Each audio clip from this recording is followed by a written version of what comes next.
Hello बच्चों, देखिए आज का विषय है गृहशिल्प कक्षा 8 पाठ 2 और पाठ का नाम है स्वच्छता। तो आज हम स्वच्छता पाठ को पढ़ेंगे। तो देखिए स्वच्छता व्यक्तिगत तथा पर्यावरणीय स्वच्छता का हमारे स्वास्थ्य से घनिष्ठ संबंध है। हमारा स्वास्थ्य स्वच्छता पर ही निर्भर करता है। व्यक्तिगत स्वच्छता के अंतर्गत हमारे शरीर तथा उसके अंगों की सफाई आती है। पर्यावरणीय स्वच्छता का संबंध घर, आस पड़ोस तथा सार्वजनिक स्थलों की स्वच्छता से है। यदि हम व्यक्तिगत स्वच्छता पर ध्यान देते हैं और पर्यावरणीय स्वच्छता पर ध्यान नहीं देते हैं तो ऐसी स्थिति में पर्यावरणीय वातावरण के दूषित होने के कारण हमें न तो स्वच्छ जल, न स्वच्छ हवा और न ही स्वच्छ भोजन मिल पाएगा। स्वच्छता के अभाव में पर्यावरण के कीटाणु हमारे शरीर को रोगग्रस्त करते हैं। जैसे कि यदि हमारा पर्यावरण पूरी तरह से स्वच्छ है लेकिन हमारा पूरा शरीर स्वच्छ नहीं है तो कीटाणु हमारे शरीर में पैदा होकर स्वास्थ्य पर बुरा प्रभाव डालते हैं और हमारे सुखी जीवन को नष्ट देते हैं। इस प्रकार स्वस्थ एवं खुशहाल जीवन के लिए व्यक्तिगत स्वच्छता के साथ पर्यावरणीय स्वच्छता पर ध्यान देना बहुत ही आवश्यक है।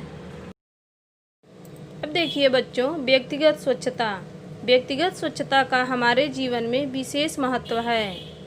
व्यक्तिगत स्वच्छता के अभाव में हम तरह तरह की बीमारियों से पीड़ित हो जाते हैं। इसलिए हम प्रतिदिन अपने शरीर तथा उसके विभिन्न अंगों की स्वच्छता पर ध्यान देते हैं।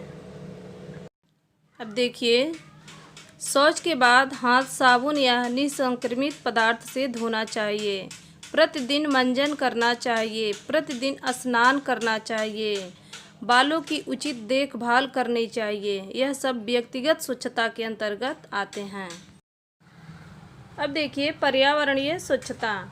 पर्यावरणीय स्वच्छता में हमारे घर, आस पास व सार्वजनिक स्थानों तथा अपने चारों ओर के वातावरण की स्वच्छता आती है। इसकी स्वच्छता के अभाव में हमें स्वच्छ तथा कीटाणु रहित जल, वायु तथा भोजन नहीं मिल पाता है, जिनसे हमारे शरीर में तरह तरह की बीमारियां हो जाती हैं। हमें अपने पर्यावरण को साफ तथा रोग रहित बनाने में निम्नलिखित उपाय करना चाहिए। खाने की सड़ी गली चीज़ें इधर उधर न फेंककर कूड़ेदान में फेंकना चाहिए या अपने बगीचे में एक गड्ढा खोदकर उसमें डालना चाहिए, जिससे एक अच्छी खाद तैयार हो सकती है। जल स्रोत के समीप नहाना, कपड़े धोना, पशुओं को नहलाना एवं शौच नहीं करना चाहिए। बाजार से सामान लाने के लिए घर से कपड़े का थैला ले जाना चाहिए। प्लास्टिक पैक सामानों का कम से कम प्रयोग करना चाहिए। स्कूटर, कार एवं अन्य वाहनों से निकलने वाले धुएं को जांच कराकर नियंत्रित रखना चाहिए। पटाखे सार्वजनिक स्थानों पर नहीं छुड़ाना चाहिए।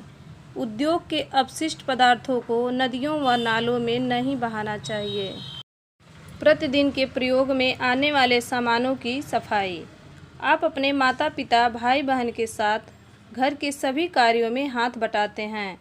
कार्य करने के लिए विभिन्न सामानों की भी आवश्यकता पड़ती है और उन सामानों की हमें सफाई एवं सुरक्षा भी करनी पड़ती है, जैसे बर्तन, कुर्सी, मेज, कपड़े आदि। घर के सामान का उपयोग करके उसकी सफाई के उपरांत सुरक्षित एवं निर्धारित स्थान पर रख देने से वस्तु खराब नहीं होती तथा आवश्यकता पड़ने पर आसानी से मिल जाती है।